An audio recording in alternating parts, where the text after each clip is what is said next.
We're here with our 2018 Hyundai Tucson. Current lab is working with engine coolant temperature sensors and intake air temperature sensors. Right now we've got our meter hooked up to our engine coolant temperature sensor, probing, looking at the voltage. We've also got our scan to reading the voltage. We are trying to determine whether it's a dual range ECT or not. So we got this all hooked up, and now we've got to wait till it comes up to operating temperature and watch our voltage as it does.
Here, car's just about up to operating temperature. Coolant temp 174 degrees, voltage 27.9. So we never saw the jump in voltage that we would have seen if it was a dual range ECT. We didn't get this voltage jump right around 120, 124. So that's how we determine it is not a dual range ECT. Alright, under the hood of the car, I'm going to unplug the sensor, the engine coolant temperature sensor. See what it does to the car. Hold my lead. Pop the plug off. Oh.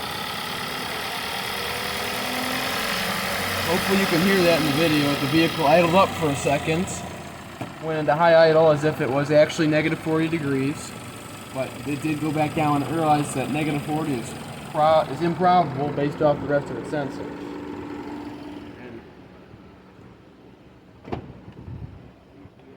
And the check engine light has illuminated.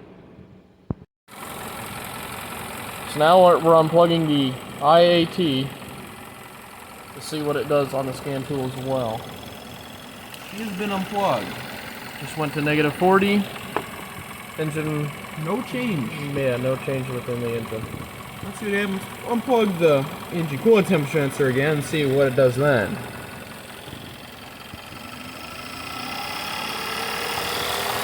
So it idled up just like last time, and idles back down again. Yep. Ooh, it did have a lower idle this time. And let's see if the check engine light set again. Check engine light set.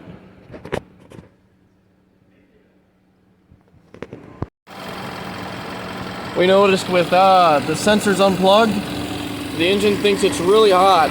So it's got the fans on, and it has the temp gauge pegged out. After discussing this and thinking more about it, it was very interesting that we see this result with the car presuming it was in an overheat situation when the Actron had indicated that it was negative 40. So it is interesting to see how I'm guessing it was a fail-safe, that it just assumed it was, too hot, prepare for that, and then that way it'll be fine. It was safer for the car. Alright, Chase is now plugging in the sensors for the ECT and IAT. We'll see if the engine light comes off.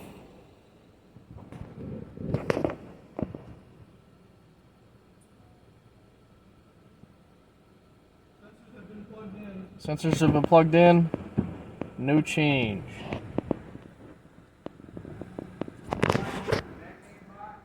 Let me turn the key off and try again. I did. So we still have an engine light and the temp is still high.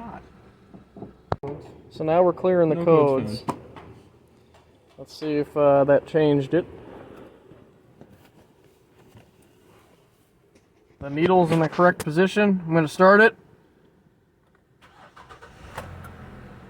Engine light gone. All fixed.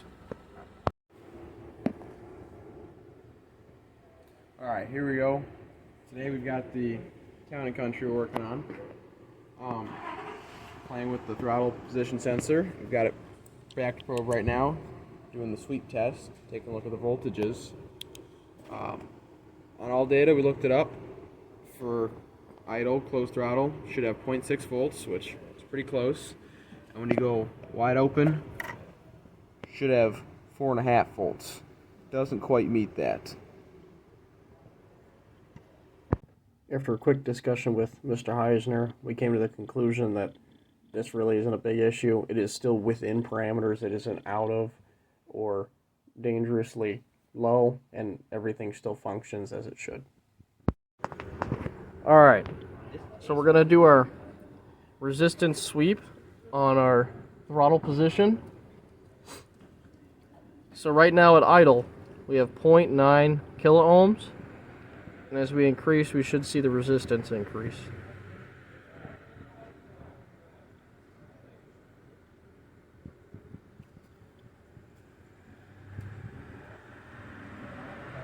And there's wide open throttle at 3.9 kiloohms.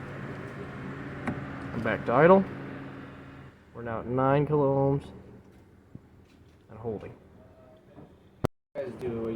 Alright, so me and Chase jumped onto the Jeep real quick. We're going to take a look at the picoscope stuff. So we got her fired up. So we come over here to the throttle. We're going to actuate it just nice and slow so we can see the wave. And we've got red as our 5-volt reference and green as our signal. So you can see as I actuate the throttle, it responds and tells you what's going on.